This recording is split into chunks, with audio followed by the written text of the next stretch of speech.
Assalamu alaikum masu kallo sarai barkanmu da sake kasance da ku a cikin wani sabon shiri na ruwa alherin manoma. Shiri ne da yake kawo muku yadda take kasance a hukumar nan ta raya kogunan haɗe da jama'ari inda ke kula da shiyar Kano da Jigawa da kuma jihar Bauchi, inda a yau insha Allahu shirin namu zai kawo muku yadda take kasancewa a bikin wato raya koguna wanda majalisar ɗinkin duniya ta ware, inda a yau hukumar take gabatar da wannan biki gagarin biki a jihar Jigawa wato a karamar hukumar Kazaure.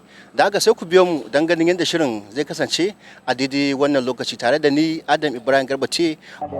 In Nigeria, the World Rivers Day celebration started in 2021 with the encouraged implementation of the former Minister of Water Resources Engineer Suleiman Adamu Sef. The Hadej Jawara River Basin Development Authority started the celebration of the World Rivers Day in 2021 at the Chalawa River in Kano State.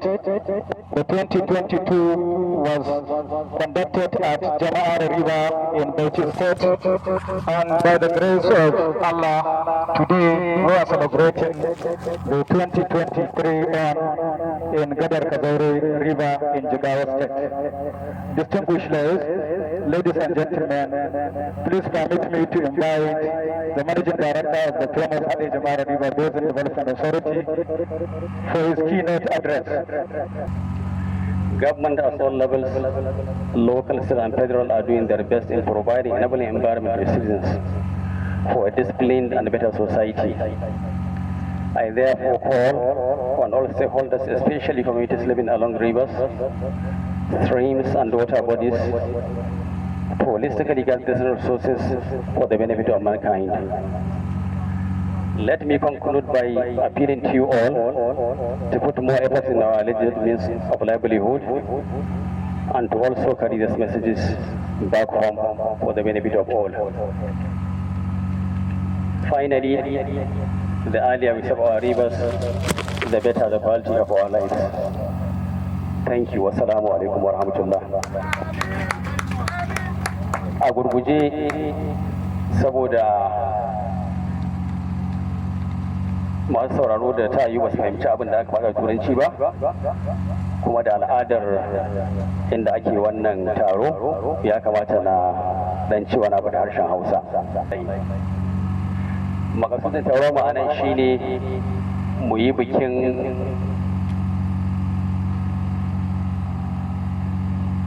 girmamawa ko kuma raya ranar kogi ta duniya. Wannan rana ce da Majalisar Ɗinkin Duniya ta ayyana ta kasance a ranar Lahadin kowane ƙarshen wata na Satumba na kowace shekara. Ai wannan biki a ko'ina a duniya. A wannan ƙasa tamu Najeriya a yau ne ake wannan biki ranar Litinin. Idan ba a manta ba, bara waccan an kaddamar da wannan biki a wani wuri da ake cewa gadar yan danko a bakin kogin Chalawa da ke Kano. Bara an yi wannan biki a garin Jama'ari a bakin gabar kogin Jama'ari. Bana kuma Allah cikin ikonsa muna kaddamar da wannan biki a bakin gadar Kazaure a garin Kazaure a jihar Jigawa. Kamar yadda aka sani, rayuwar ɗan adam gaba ɗaya ba ta yiwuwa sai da ruwa. Malamai sun sani wannan aya cewa cikin Qur'ani. To daga cikin inda ake samun ruwa kowa ya san akwai kogi. Wannan wani kogin ana ɗiban ruwansa a sha kai tsaye ko a tace a ɗiba a yi noman rani. Masunta su ɗiba su shiga su kamo kifi gwargwado yadda Allah ya hore. Masu gini su ɗiba a faɓa bulo da sauran ayyuka da ake yi da ruwa. To wannan ta sa ya kamata mu cewa gudunmawar da koguna suke bamu a wannan musamman wannan yanki na wannan ƙasa gudunmawa ce muhimmiya. Don haka ya kamata mu kuma mu yi duk wani abu da ya dace, iya ƙoƙarin mu ga cewa ba mu keta alfarmar kogi wadda Allah ya masa ba. Kamar yadda komai yake da rayuwa, to shi ma kogi yana da rayuwa. Akwai inda ya fara, akwai inda ya kare, akwai farkonsa, akwai tsakiyarsa, akwai ƙarshensa. sau da yawa abubuwa da suke faruwa na ambaliyar ruwa ba za su rasa alaka da keta alfarmar kogi da ake yi ba, wallau a sa masa a ɗebo shara a zuba masa ko a je a ci masa iyaka.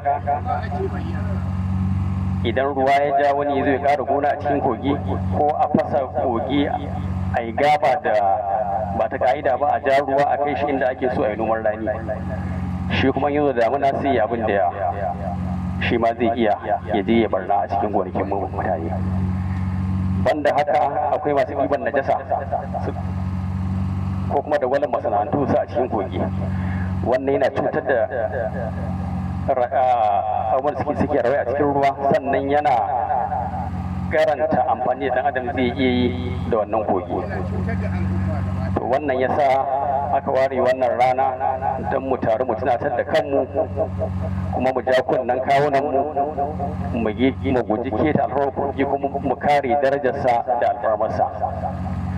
A wannan taro namu ne da muke a wannan gari na Kazaure, masana za su yi bayani, za a gabatar da takarda, kuma za a yi tambihi akan irin alfarmar kogi da kuma inda za a bi a kare mutuncinsa da kuma rayuwarsa don ci gaba da amfanarsa ga rayuwar 'yan adam.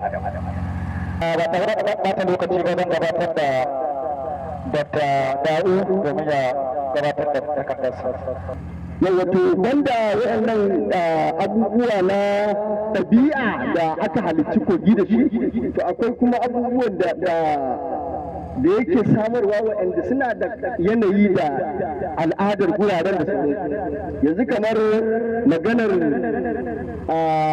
sufuri da kogi, akwai abubuwan da ba za a iya ɗaukar su a mota ba, amma saboda kogi da yake tsakanin gurare za a iya yi wa jirgin ruwan lodi a kawo wannan abun daga wani gurin zuwa wasu guraren. To wani yana daga cikin abin da kogi yake taimakawa wajen waɗanda ba su da wata hanyar sufuri sai ita ta ruwa da Allah ya ba su, albarkatun ruwa da Allah ya ba su a guraren.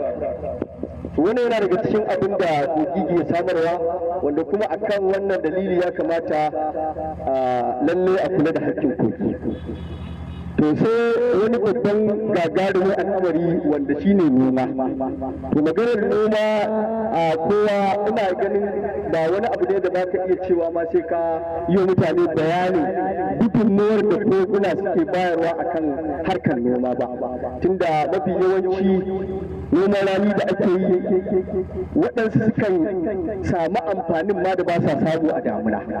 To wannan ya nuna cewa kogi yana taimakawa wajen tattalin arzikin mutane, banda abinci da kuma samar da ababen more rayuwa da amfani kala-kala a guraren da duk Allah ya sa akwai kogi a yankunan. Akwai kuma samar da garuruwa da kuma ci gaba.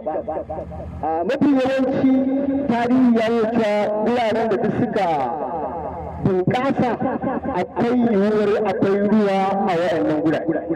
Tarihi ya nuna irin kamar Egypt da ta zama civilization na farko ko wayewa ta farko, akwai koguna su irin su Tigris, su Euphrates, wanda ni ban san sunan su da Hausa, haka da ake ce su zara ta wannan gurare suna sa mutane su zo su zauna a gurin da duk ruwa yake, domin za a yi noma, za a yi kiwo, za a yi kifi, za kuma a yi generator, za a samar da wutar lantarki, za a yi waye.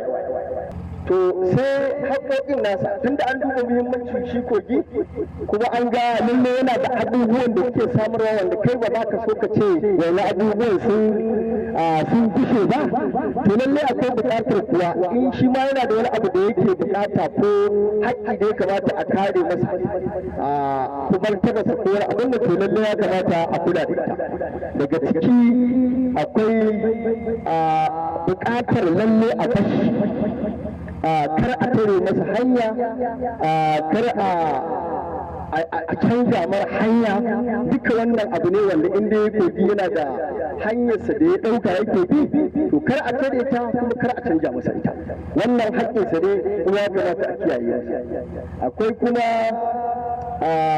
a yi ƙoƙari a kula da faruwarsa, kar a dakushe ta, sannan kuma a yadda da ɗorewarsa. Duka wancan suna da alaƙa da wancan, amma dai akwai ɗan bambanci.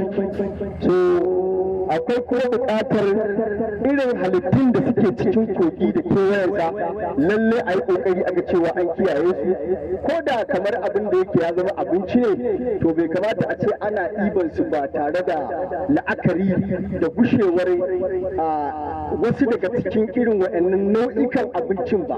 Misali kamar kifi, ka zo ka ce ana ta ɗiban ko karfasa ko tarwaɗa ko wacece ba tare da ana la'akari cewa wannan irin kifin ana iya a rasa shi ba. Lallai ya kamata a ce duka irin wani abubuwan an kiyaye mu, saboda alaƙa ce da Allah ya samar musu da halittun da suke cikin kogin da kuma kogin. Raba su fan to ba ƙaramin matsala ba ce. Yawa akwai kuma maganar kamar yanayin da kogin ya samar a wannan area, irin bishiyoyi da irin wata abin da yake wannan guri, to lalle ya kamata a kula da cewa in ma za a yi amfani da su to ba duka ake cire su ba, kuma inda hali a mai da makamantan su. Wannan shi ne abin da ake faɗa.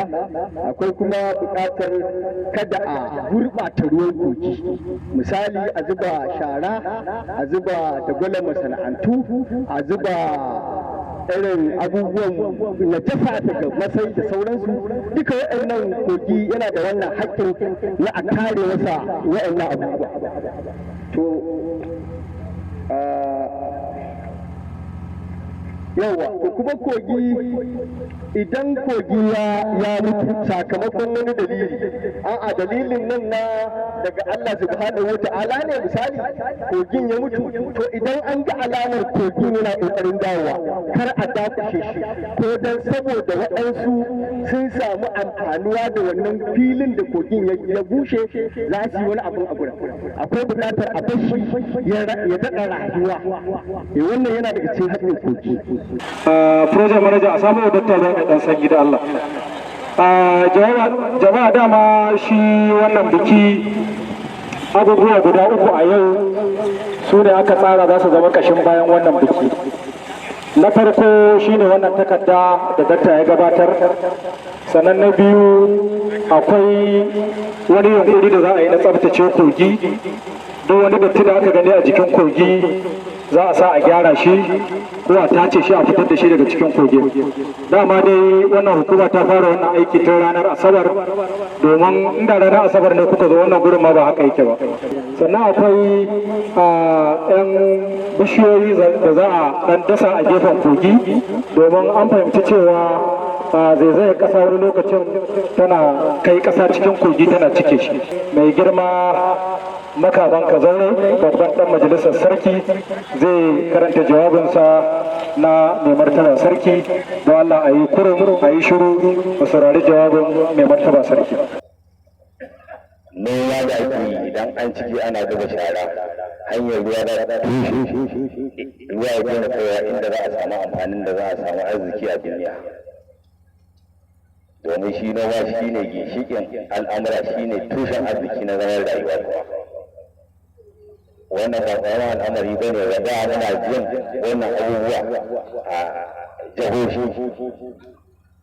To saboda al'amari da suka zo na wannan shugaba ya ɗauko wannan abu ya kawo mana shi na nan. Saboda haka shugaban ma'aikatar wannan haɗe jama'ar muna godiya ƙwarai da gaske. Wata sarki ya ce yana godiya, yana ma fatan alkhairi. Allah shi ya gaba dukkan al'amuran. Yanda kuka zo lafiya, Allah mai da kowa gidansa lafiya. Jawabi kenan na mai martaba sarkin Kazaure.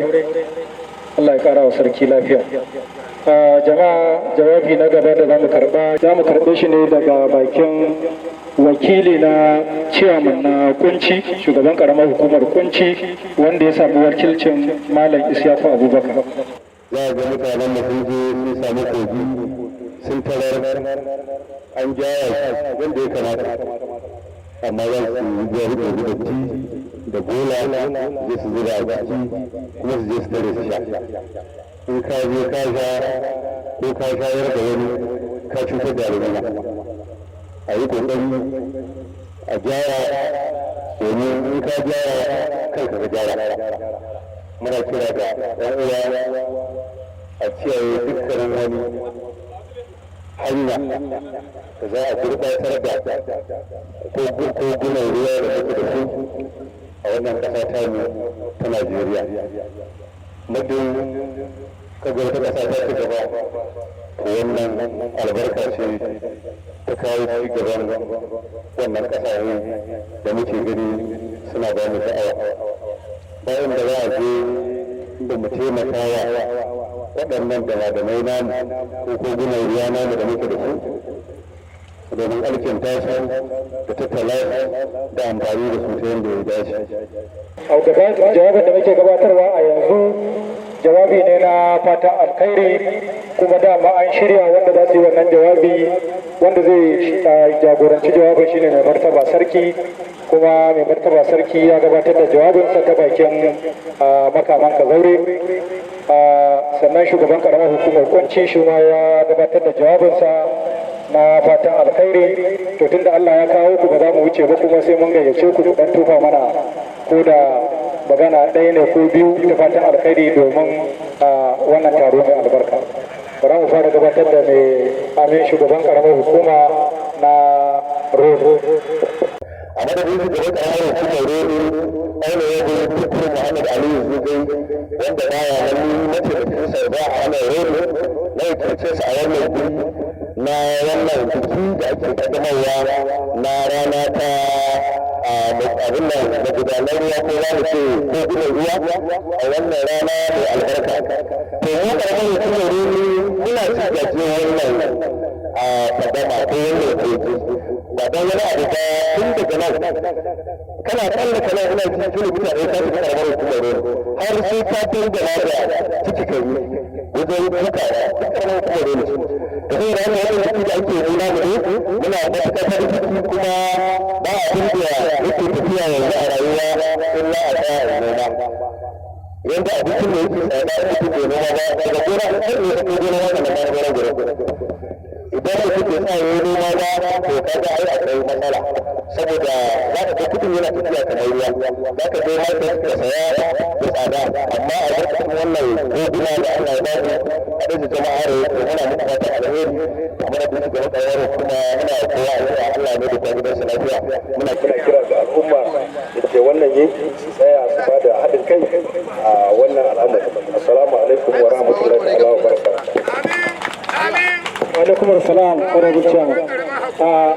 To shi kenan, mai girman shugaban karamar hukumar Roni ya fuskanci cewa rana ta yi kuma mutane sun gaji, saboda haka ya ce a ci gaba da taro. Jama'a a daidai wannan lokaci tun da rana ta riga ta take, kuma yanzu da muke kokarin dan shan ruwa, to amma kafin mu gama shan ruwan za mu gabatar da wasu bayan Allah da za su dan entertainment dinmu, za su dan sa mana shaɗi na dan wani lokaci. Akwai makaɗan garaya na Galadiman Kazaure, injiniya Suleiman Usaina Adamu, wanda namu ne, ministan mu ne, kuma irin wannan taro ma shine assasa shi a Najeriya gaba daya. Muna godiya, Allah ya saka masa da alkhairi. Masu garaya bismillah ku shigo. Hukumar raya ko kuna ya Allah ya gada mu. Hukumar raya ko kuna dokoki ba a sama kasara. Ana ruwa, ana ruwa, ana ruwa. Shugaban hukuma Alhaji da Allah Godona, Alhaji Mahmud, shugaban hukuma gashi.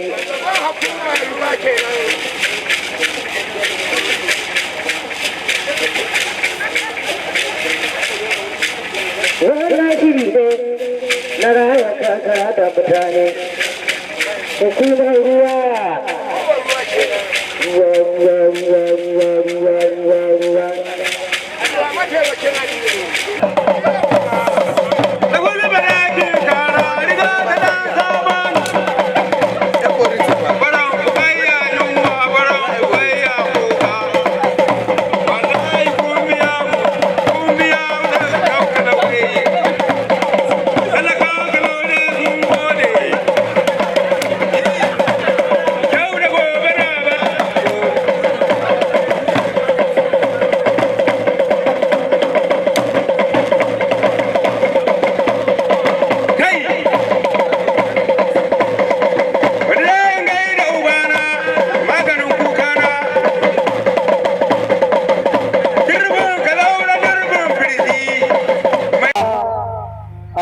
jawabi na gaba a cikin jadawalin na shirye-shirye shine jawabi na rufewa wanda za mu saurare shi daga bakin Executive Director Planning and Design na haɗe jama'ar River Basin Authority, Excellency Engineer Bello Sani Gwarzo. Ba shakka masu sauraro na manyan baki sauran jama'a da aka gayyata sun sani kan cewa ba an taru ne kawai don a yi kiɗe-kiɗe a biki ba, an taru ne domin a san mahimmancin koguna kuma a kare musu haƙƙinsu. Wannan shi ne abin da ya tara mu a nan, kuma mu tafi da wannan wato sako a gare mu duk inda muke don mu tabbatar cewa an san mahimmancin koguna kuma ana da tsari na kare masa haƙƙunansa kamar yadda mai bara takardar nan ya faɗa. In ba a ba shi haƙƙinsa ba zai nema wa kansa haƙƙi kuma ba za mu gudu zafi ba. Muna godiya kwarai Dr. Dawu, Allah ya saka da alheri. Muna godiya a madadin haɗe jama'ar ya ga duk wanda ya gayyaci wannan ya halarci wannan taro. Allah mai da kowa gida lafiya. Allah Ubangiji ya kawo na baɗi. Allah ya sa sako da aka bayar akan muhimmancin sanin amfanin koguna da kare masa haƙƙi ya shiga kunnuwan mu, kuma duk abin da aka hare mu mun hannu. An ce in kunne ya ji to jiki ya tsira. Mun gode, Allah mai da kowa gida lafiya. Assalamu alaikum wa rahmatullahi. Akwai dashen itatuwa da za a gabatar wanda mai girma manajin darakta da mai martaba sarkin Kazaure za su gabatar da sauran manyan daraktoci da suke wannan wuri da shugabannin ƙananan hukumomi za a gabatar, amma za mu je kusa da bakin kogi domin idan aka dasa itatuwan a gefe ma'anar shine saboda a ɗan rage zaizayar ƙasa da ruwa yake ɗebo ƙasa yake shiga da shi cikin kogi. Mai girma manajin darakta, idan ka bani izini da mai martaba sarki za mu je bakin kogi domin gabatar da dashen bishiyoyi da kuma yasar kogi.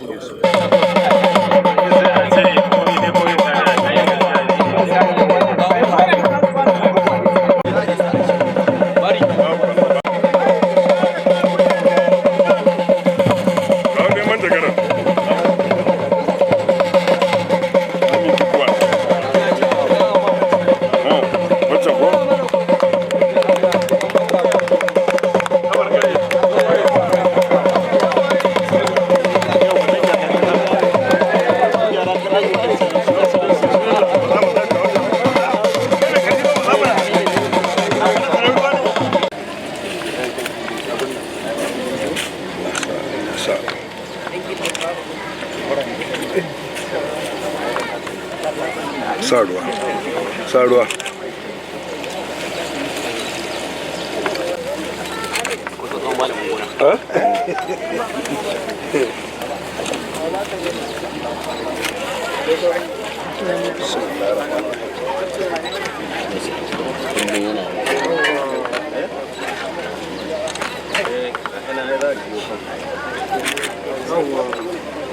Allah mu rika dan tafawa idan an dasa. Ayi tafi alhamdulillah. Alhamdulillah. Ta bismillah.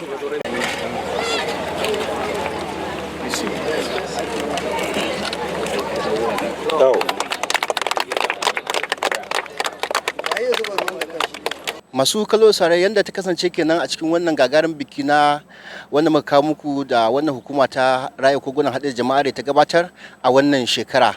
A madadin shugabancin ita wannan hukuma ƙarƙashin babban manajan darakta na ita wannan hukuma Alhaji Mahmud Da'u Aliyu wanda suke ɗaukan gabaran nauyin gabatar da wannan shiri. Mu haɗu da ku a wani makon. Bisalam.